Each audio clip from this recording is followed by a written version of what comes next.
नमस्कार मु ज्योतिष प्रशांत आपण मोर ये टारो कार्ड रीडिंग वीडियो को आपण मानक स्वागत करुच्ची। चलतु आज देखा ये टारो कार्ड रीडिंग वीडियो रे आपण पार्टनर कौन करेन्ट लव फिलिंग्स अच्छी। आज स्पेशली गोटे बहुत पवित्र दिन गोटे पूर्णिमा अच्छी। यही पूर्णिमा रु नेक्स्ट पूर्णिमा भितर आपण रिलेशनशिप आपणकर पार्टनर फिलिंग्स आपण प्रति कौन रहिबो सी कौन आपण को नहीं कि चिंता करूचंती आउ मु पूरा डिटेल और विस्तीर्ण भाव में कहबी। जदियो मो वीडियो को आपण आरंभ रु शेष पर्यंत देखुचंती अवश्य गोटे कंक्लूजन पॉइंट रे पहुँचे आउ आपण को पार्टनर को नहीं कि कौन चिंता करूचंती आपण को फ्यूचर रे कौन सी आपण को कहिबे मु पूरा डिटेल और विस्तीर्ण भाव में कहबी। जदियो आपणकर किंबा आपण पार्टनर देखंतु मेष राशि, वृष राशि, मिथुन राशि, मीन राशि, कुंभ राशि एवं मकर राशि होता है।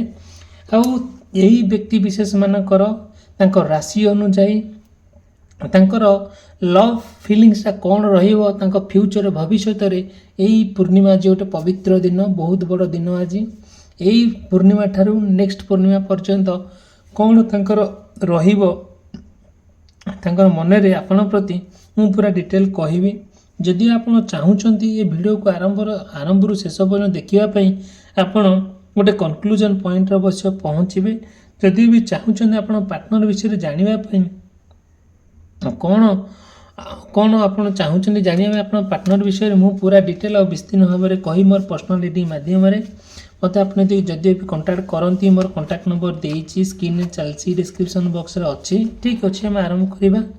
आपण को पार्टनर ना आपण को नहीं कि कौन कौन भावुचंती 30 दिन भितर मन रे आपण प्रति कौन चलो कौन रहिबो से कौन कौन सब चाहूँगी आपण सहित शेयर करने मु पूरा डिटेल कहबी। देखंतु फर्स्ट कार्ड,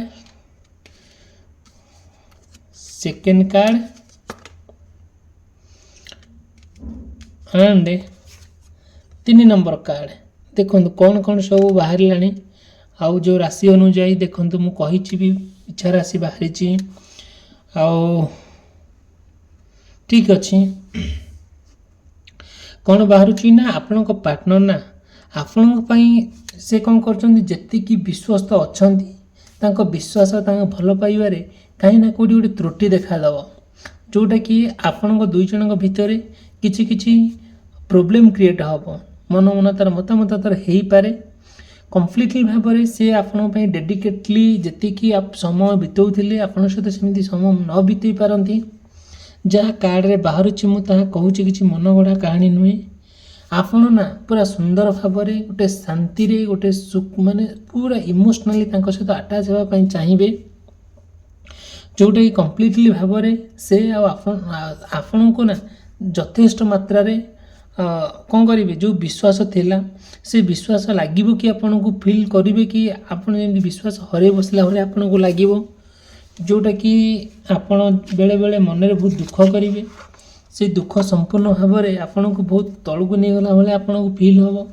कि भल लगे ना धीरे धीरे आपन चाहिए आपण पार्टनर सहित किछि किछि कथा अच्छी शेयर करने को चाहूँगी आपन को इनसिक्योर फील हम जोटा कि भाभी हम ना जे कौन कले बेटर हम कौन कले बेटर हो पार ना आपन से कथा को लेकिन बहुत चिंता करेंगे जिते बड़े चिंता करेंगे सेटा संपूर्ण भाव में आपण को ना ठीक ठाक लगे ना बहुत गुड़े कथा आपन बहुत कष्ट दब जहाँ आप प्लान करूँगी से प्लानटा प्रॉपर्ली एग्जीक्यूट हो पार ना किंतु जमीती आप चाहूँगी आप पार्टनर सहित गोटे समयटा को अतिबाहित करवा प्रत्येक कथार एकमत होकि चलवा मनरे मन मिसई हाथ में हाथ मिसई आउ चलवाई चाहूँगी से सब जिनस हो पार ना टिके विलम्ब हम जोटा कि ठीक ठाक नहला मात्रे आपण को से कथा को लेकिन बहुत चिंतामग्न रे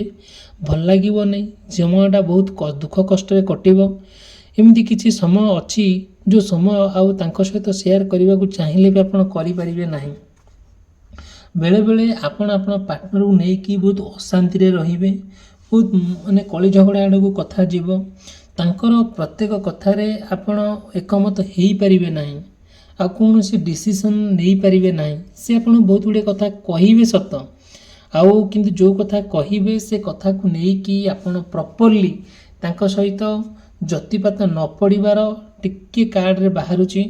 ଆପଣଙ୍କୁ ମ୍ୟାନେଜ୍ କରିବା ପାଇଁ ପଡ଼ିବ। ଆଉ କିଛି କିଛି କଥା ଅଛି ଆପଣ ପାର୍ଟନର ଯେତେବେଳେ ଆପଣଙ୍କୁ କହିବେ ତାଙ୍କ ପରିବାରକୁ ନେଇକି ହେଉ କିମ୍ବା ଆପଣଙ୍କ ବିଷୟରେ ହେଉ କିମ୍ବା ଆପଣଙ୍କ ପରିବାର ବିଷୟରେ ହେଉ, ସେ କଥା ଶୁଣିବା ମାତ୍ରେ ଆପଣଙ୍କୁ ଭଲ ଲାଗିବ ନାହିଁ, ଇରିଟେଟ୍ ଲାଗିବ, ବୋରିଂ ଲାଗିବ। ଆପଣଙ୍କ ପାର୍ଟନର ନା ସବୁବେଳେ କ'ଣ କରିବେ, ବହୁତ ଗୁଡ଼ିଏ କଥା ଆପଣଙ୍କୁ କନଫ୍ୟୁଜ୍ରେ ପକାଇବେ। ସେଥିପାଇଁ ଆପଣ ସମ୍ପୂର୍ଣ୍ଣ ଭାବରେ ମେଣ୍ଟାଲି ପ୍ରସ୍ତୁତ ହୋଇକି ରହିବା ପାଇଁ ପଡ଼ିବ।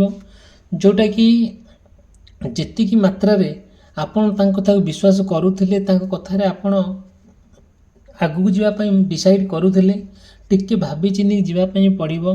ସେଥିପାଇଁ ଆପଣ ପାର୍ଟନର ନା ଆପଣଙ୍କୁ ବହୁତ ଗୁଡ଼ିଏ କଥା ଅନ୍ନେସେସାରୀ କଥା କହିବେ, ଯେଉଁ କଥାର ମୂଲ୍ୟହୀନ କଥା। ଯଦିଓ ସେ କଥାରେ ଆପଣ ଅବହେଳା କରନ୍ତି, ସେଇ କଥାକୁ ନେଇକି ବି ସେ କ'ଣ କରିବେ, କିଛି ଝଗଡ଼ା କରିପାରନ୍ତି, କିଛିଟା କଳି ଝଗଡ଼ା କରୁ ଗତି କରେ, ଆଉ ସବୁବେଳେ ସେ ରାଗିବେ, ଅଭିମାନ କରିବେ। ଆଉ ଟୋଟାଲି ଦେଖିବେ କିଛି ଏମିତି କିଛି କଥା ଅଛି ଯେଉଁ କଥା ଗୁଡ଼ିକୁ ଆପଣଙ୍କୁ ସେ କଥା ଜମା ସାଟିସ୍ଫାଏ ଲାଗିବ ନାହିଁ। ଧୀରେ ଧୀରେ ଆପଣ ଆପଣଙ୍କ ପାର୍ଟନରକୁ ନେଇକି ଯାହା ଭାବୁଥିବେ ତାହା କିଛି ଭାବିପାରେ, ମାନେ ଯାହା ଭାବୁଥିଲେ ସେଇଟା ଭାବନା ଭିତରେ ରହିଯିବ। ରିଲେସନସିପ୍ ଭିତରେ କିଛି ସେମିତି ଫାଟ ସୃଷ୍ଟି ହେବ। ଆଉ ଆପଣ ଚାହୁଁଛନ୍ତି କି ତାଙ୍କ ସହିତ ଗୋଟେ କମ୍ପ୍ଲିଟଲି ଭାବରେ ଆଉ ରହିପାରିବା ପାଇଁ, କିନ୍ତୁ କଷ୍ଟ ହେବ ସତ, କିନ୍ତୁ ଆପଣ ଦୁଇ ଜଣ ଭିତରେ କିଛି ନା କିଛି ଗୋଟେ କଥା ଏମିତି ଡିଷ୍ଟର୍ବାନ୍ସ ଆଡ଼କୁ ଗତି କରିବ। କିଛି ଭଲ ହେବ ନାହିଁ ବୋଲି ଯାହା କାର୍ଡ଼ରେ ବାହାରୁଛି। ଠିକ୍ ଅଛି, ପରସ୍ପର ଭିତରେ ବହୁତ ଅମାୟିକ ଭଲ ପାଇବା, ବହୁତ ଡିପ୍ ରିଲେସନସିପ୍, କିନ୍ତୁ କୌଣସି କନକ୍ଲୁଜନ୍ ନାହିଁ।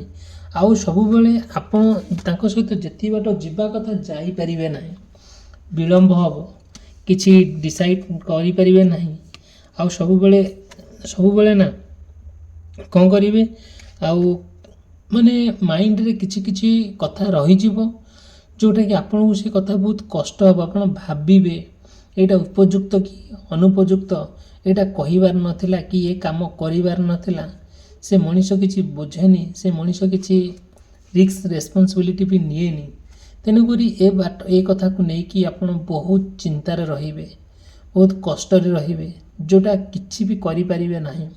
ଦିନକୁ ଦିନ ଆପଣ ତାଙ୍କ ସହିତ ରିଲେସନସିପ୍ ବହୁତ ବେକାର ହେଇକା ଯିବ। ଆପଣ ଚାହୁଁଛନ୍ତି ତାଙ୍କ ସହିତ ଗୋଟେ ବଢ଼ିଆ ସୁନ୍ଦର ରିଲେସନସିପ୍ ରହୁ, ଗୋଟେ କମ୍ପ୍ଲିଟ୍ ଭାବରେ ଆପଣ ତାଙ୍କୁ ନେଇକି ଗୋଟେ ସୁନ୍ଦର ସ୍ୱପ୍ନ ଦେଖନ୍ତୁ।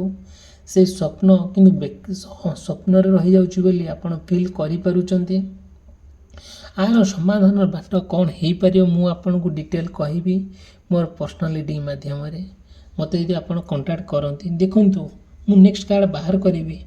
ଆଉ ଯଦିଓ ଆପଣଙ୍କର କିମ୍ବା ଆପଣ ପାର୍ଟନରଙ୍କର କର୍କଟ ରାଶି, ସିଂହ ରାଶି, କନ୍ୟା ରାଶି, ଧନୁ ରାଶି, ବିଛା ରାଶି ଏବଂ ତୁଳା ରାଶି ହୋଇଥାଏ, ଦେଖିବା ଏଇ ବ୍ୟକ୍ତି ବିଶେଷମାନଙ୍କର ତାଙ୍କ ପାର୍ଟନର ତାଙ୍କୁ ନେଇକି କ'ଣ ଭାବୁଛନ୍ତି। ଏଇ ଦେଖନ୍ତୁ, ଏଇ ନ୍ୟୁ ମୁନ୍ ବାହାରିଲା, କେତେ ସୁନ୍ଦର କାର୍ଡ଼ ବାହାରିଛି।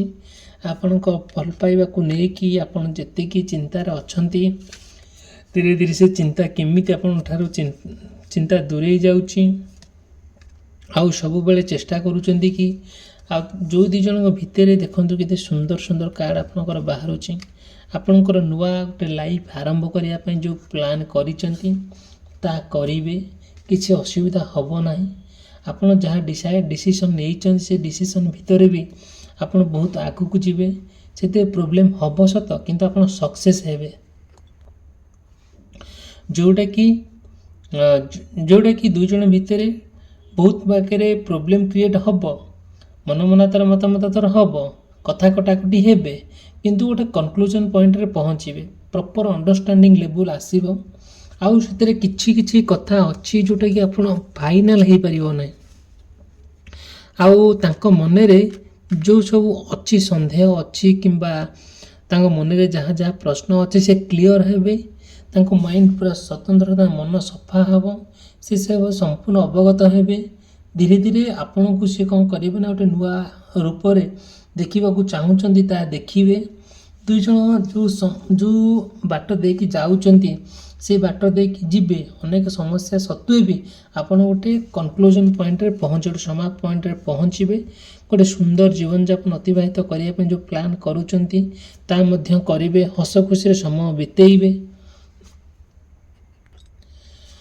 ତାପରେ ଏମିତି କିଛି ଦିନ ଯିବ, କିଛି କିଛି ପ୍ରୋବ୍ଲେମ୍ କିଛି କିଛି ସମସ୍ୟା ଭିତରେ ଆପଣ ପଡ଼ିବେ। କିଛି କିଛି କଥାକୁ ନେଇକି ଆପଣ ପର କଥାକୁ ନେଇକି ଆପଣ ବିଶ୍ୱାସ କରିଯିବେ, କିନ୍ତୁ ସେ ବିଶ୍ୱାସଟା ଆପଣଙ୍କ ଉପରେ ଏତେ ପ୍ରଭାବ ପଡ଼ିବ ନାହିଁ ବୋଲି ଏହା କାର୍ଡ଼ରେ ହିଁ ବାହାରୁଛି। ଆପଣ ଚେଷ୍ଟା କରୁଛନ୍ତି କି ଆପଣ ପାର୍ଟନରକୁ ନେଇକି ଏଇ ଆଜି ଗୋଟେ ଯେଉଁ ପବିତ୍ର ଦିନ ଅଛି, ଆଜି ଗୋଟେ ଯେଉଁ ଆମର ପୂର୍ଣ୍ଣିମା ଅଛି, ମହାପୂର୍ଣ୍ଣିମାରୁ ଯେଉଁ ନେକ୍ସଟ ପୂର୍ଣ୍ଣିମା ଭିତରେ ଆପଣ ଯାହା ବି ଚାହୁଁଛନ୍ତି ଗୋଟେ ପାର୍ଟନରକୁ ନେଇକି ଯାହା କରିବା ପାଇଁ କରିବେ। ଆଉ ସୁନ୍ଦର ଭାବରେ ତାଙ୍କ ସହିତ ସମୟଟାକୁ ଅତିବାହିତ କରିବେ। କିଛି ବି ଅସୁବିଧା ହେବ ନାହିଁ। ଆଉ ବହୁତ ଗୁଡ଼ିଏ କଥା ଅଛି ଆପଣ ପାର୍ଟନରକୁ ନେଇକି ସବୁବେଳେ ଯେଉଁ ମନରେ ଯେତିକି ଅଛି ଅଶାନ୍ତି ଅଛି, ଯେଉଁଟାକି ଦୁଃଖ ଅଛି, ସେ ଅଶାନ୍ତି କୁଆଡ଼େ ଆପଣଙ୍କ ଠାରୁ ଉଭେଇ ଯିବ, ଦୁଃଖ କୁଆଡ଼େ ଆପଣଙ୍କ ଠାରୁ ଦୂରେଇ ଯିବ, ସେସବୁ କାର୍ଡ଼ରେ ବାହାରୁଛି। ଦେଖିବା ଯଦିଓ ବି କିଛି ପ୍ରୋବ୍ଲେମ୍ ହେଉଛି ତା ସତ୍ତ୍ୱେ ବି ଆପଣ ବହୁତ ଗୁଡ଼ିଏ ପ୍ରୋବ୍ଲେମ୍ ଅଛି, ବହୁତ ଗୁଡ଼ିଏ କଥା ଅଛି ଯେଉଁଟାକି ଆପଣ ପାର୍ଟନର ସହିତ ଆପଣ ଯେତେବେଳେ ଡିସ୍କସନ୍ କରୁଥିବେ ଠିକ୍ ସେହି ସମୟରେ କିଏ ନା କିଏ ଏଣ୍ଟ୍ରି କରିକି ଆପଣ ଦୁଇ ଜଣ ଭିତରେ ଗୋଟେ ଫାଟ ସୃଷ୍ଟି ହେବ। ଆଉ ସେଇ କଥାକୁ ନେଇକି ବି ପରସ୍ପର ଭିତରେ କିଛି ଦିନ କ'ଣ ଚାଲିବ, କଥା କଟାକଟି ଚାଲିବ। ବହୁତ ଗୁଡ଼ିଏ କଥା ଏମିତି ଦେଖାଦେବ ଆପଣ ଦୁଇ ଜଣ ଭିତରେ କି ଆପଣ ଗୋଟେ କ'ଣ ପୁରା କିଛି ଡିସିସନ୍ ନେଇପାରିବେନି। ଗୋଟେ ଆପଣଙ୍କ ମାଇଣ୍ଡରେ ଯେଉଁ ଅଛି ଡାଉଟ୍ ଅଛି ସେଇଟା କ୍ଲିଅର୍ ହେଇପାରିବ ନାହିଁ। ସେଥିପାଇଁ ନା ଆପଣ ବହୁତ ଗୁଡ଼ିଏ ପଇସା ପତ୍ର ବି ସେ ବାବଦରେ ଖର୍ଚ୍ଚ କରିପାରନ୍ତି। ତାଙ୍କ ସହିତ କୁଆଡ଼େ ବୁଲାବୁଲି କରିବା ପାଇଁ ଯାଇପାରନ୍ତି। ତାଙ୍କ ସହିତ କ'ଣ ସବୁ ଆକ୍ଟିଭିଟି କରିବା ପାଇଁ ପ୍ଲାନ୍ କରିପାରନ୍ତି। ଏଥିରେ ବହୁତ ଆପଣଙ୍କର ଟିକେ ଫାଇନାନ୍ସିଆଲ୍ ପ୍ରୋବ୍ଲେମ୍ ସଫର ହେବେ। ଧୀରେ ଧୀରେ ଆପଣଙ୍କ ପାର୍ଟନର ନା ଆପଣଙ୍କୁ ଯେତିକି ବିଶ୍ୱାସ କରିବା କଥା ସେଠି ବିଶ୍ୱାସ କରିବା ପାଇଁ ତାଙ୍କୁ ଟିକେ ସମୟ ଲାଗିଯିବ। ଆଉ କେଉଁଠି ଗୋଟେ କଥା ଅଛି ତାଙ୍କ ଭିତରେ ଆପଣଙ୍କ ଭିତରେ ଚାଲିବ ସେମିତି ଟିକେ ପ୍ରୋବ୍ଲେମ୍ ରହିବ ସତ, କିନ୍ତୁ ଠିକ୍ଠାକ୍ ହେଇଯିବ। ମୋତେ ଏତିକି ଫିଲ୍ ହେଉଛି କି ଦୁଇ ଜଣ ଭିତରେ ଗୋଟେ ଭଲ ସମ୍ପର୍କ ଅଛି। ସେ ସମ୍ପର୍କ ଭିତରେ ଆପଣ ପରସ୍ପରକୁ ବହୁତ ବିଶ୍ୱାସ କରନ୍ତି, ବହୁତ ଭଲ ପାଆନ୍ତି। ତଥାପି କାହିଁକି ନା କିଏ ନା କିଏ ଆପଣଙ୍କ ସମ୍ପର୍କକୁ ଦେଖିକି ରାଗ ହିଂସା କରୁଛି। ଆଉ ଆପଣଙ୍କ ସମ୍ପର୍କ ଭିତରେ ନିଆଁ ଲାଗୁ ବୋଲି ଜଣେ କିଏ ନା କିଏ ଆ ଦେହରେ ଏଣ୍ଟ୍ରି କରିଛି, ଯେଉଁଟାକି ଆପଣଙ୍କ ସମ୍ପର୍କ ଭିତରେ କିଛି ନା କିଛି ସମସ୍ୟା ଦେଇକି ଆପଣ ଗତି କରୁଛନ୍ତି। କିଛି କିଛି କଥା ଅଛି ଦୁଇ ଜଣଙ୍କ ଭିତରେ, ଆଉ ଚାହୁଁଛନ୍ତି କି ଆପଣଙ୍କ ଭିତରେ କ'ଣ କିଛି ରହୁ, ଷ୍ଟାବିଲିଟି ରହୁ। ହେଲେ ତାପରେ ଠିକ୍ଠାକ୍ ହେବ ବୋଲି ଆପଣ ସେତିକି ଭାବୁଛନ୍ତି। ଆଉ ବହୁତ ଗୁଡ଼ିଏ ବୁଝି ବିଚାରି ଆପଣ କାମ କରିବେ। ଆଉ ଡର ଭୟ ରହିବ ନାହିଁ। ପ୍ରକୃତ ସତ କଥା ହେଲା କ'ଣ, ଆପଣ ଯେତିକି ଆପଣ ପାର୍ଟନରଙ୍କୁ ବିଶ୍ୱାସ କରନ୍ତି, ଯେତିକି ଭଲ ପାଆନ୍ତି, ସେ ଭଲ ପାଇବା କଣ୍ଟିନ୍ୟୁ ହେବ। କିଛି ପ୍ରୋବ୍ଲେମ୍ ହେବ ନାହିଁ। ହେବ କ'ଣ, ଯେଉଁ ଆପଣ ଦୁଇ ଜଣ ଭିତରେ ଯେଉଁ ଥାର୍ଡ଼ ପାର୍ଟିରେ ଏଣ୍ଟ୍ରି କରିଛି ସେଇ ଆପଣଙ୍କ ଭିତରେ କିଛି ସମ୍ପର୍କ ଭାଙ୍ଗିବା ପାଇଁ ବହୁତ ଚେଷ୍ଟା ହିଁ କରିବ। ଧୀରେ ଧୀରେ ଆପଣ ପାର୍ଟନରଙ୍କୁ କ'ଣ କରିବ ନା ହାତେଇ ନେବା ପାଇଁ ଚେଷ୍ଟା କରିବ। ସେ କଥାକୁ ଆପଣ ଜମା ବି ମାଇଣ୍ଡରେ ପୁରେଇବେ ନାହିଁ। ଆପଣଙ୍କ ମଣିଷ ଆପଣଙ୍କର। ଯଦିଓ ବି ସେମିତି କିଛି ଦେଖା ଦେଉଛି ଆପଣଙ୍କ ଦୁଇ ଜଣ ଭିତରେ, ମୋତେ କଣ୍ଟାକ୍ଟ କରି ମୋର କଣ୍ଟାକ୍ଟ ନମ୍ବର ଦେଇଛି। ମୁଁ ତାର ସମାଧାନ ବାଟ ଆପଣଙ୍କୁ କହିଦେବି, ତା ସମାଧାନ ବାଟ ଆପଣ ବତେଇଦେବି ମୋର ପର୍ସନାଲ ରିଡ଼ିଂ ମାଧ୍ୟମରେ। ଠିକ୍ ଅଛି, ଯଦି ମୋ ଭିଡ଼ିଓଟି ଭଲ ଲାଗୁଛି ମୋ ଭିଡ଼ିଓକୁ ଲାଇକ୍ କରିବା ପାଇଁ, ଚ୍ୟାନେଲକୁ ସବସ୍କ୍ରାଇବ୍ କରିବା ପାଇଁ କେବେ ବି ଭୁଲିବେ ନାହିଁ। କିନ୍ତୁ ମନରେ ଯାହା ପ୍ରଶ୍ନ ଅଛି ତାହା ମୋତେ କହିବେ, ମୁଁ ତାର ସମାଧାନର ବାଟ ଦେଖେଇବି, ଯାହା ରେମେଡ଼ିଜ୍ ଦେବି। ଠିକ୍ ଅଛି, ଭିଡ଼ିଓଟି ସମାପ୍ତ କଲି। ରହିଲି, ଧନ୍ୟବାଦ, ନମସ୍କାର।